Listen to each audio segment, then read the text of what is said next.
If we're looking at the highlights of human development, you have to look at the evolution of the organism and then at the development of its interaction with the environment. Evolution of the organism will begin with the evolution of life, proceed through the hominid, coming to the evolution of mankind, Neanderthal, Cro-Magnon man.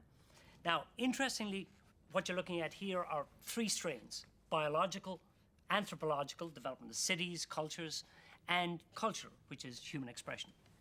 Now, what you've seen here is the evolution of populations, not so much the evolution of individuals.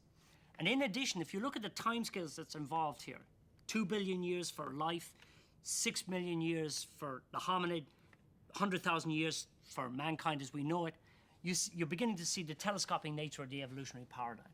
And then when you get to agriculture, when you get to scientific revolution and industrial revolution, you're looking at 10,000 years, 400 years, 150 years. You're seeing a further telescoping of this evolutionary time.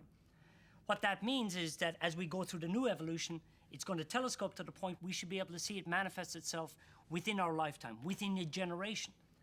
The new evolution stems from information, and it stems from two types of information: digital and analog.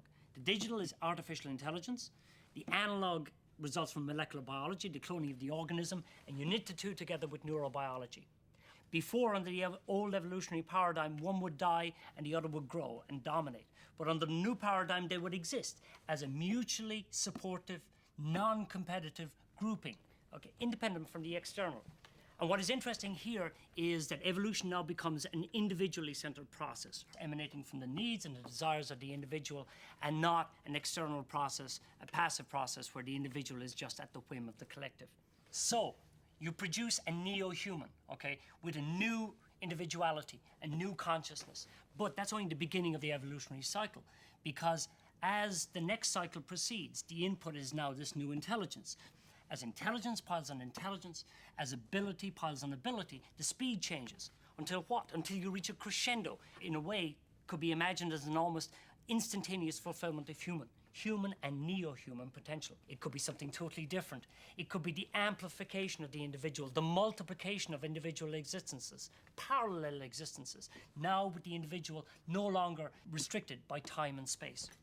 And the manifestations of this neo-human type evolution, manifestations could be dramatically counterintuitive. That's the interesting part. The old evolution is cold, it's sterile, it's efficient, okay? And its manifestations are those of social adaptation. You're talking about parasitism, dominance, morality, okay? War, predation. These would be subject to de-emphasis. These would be subject to de-evolution.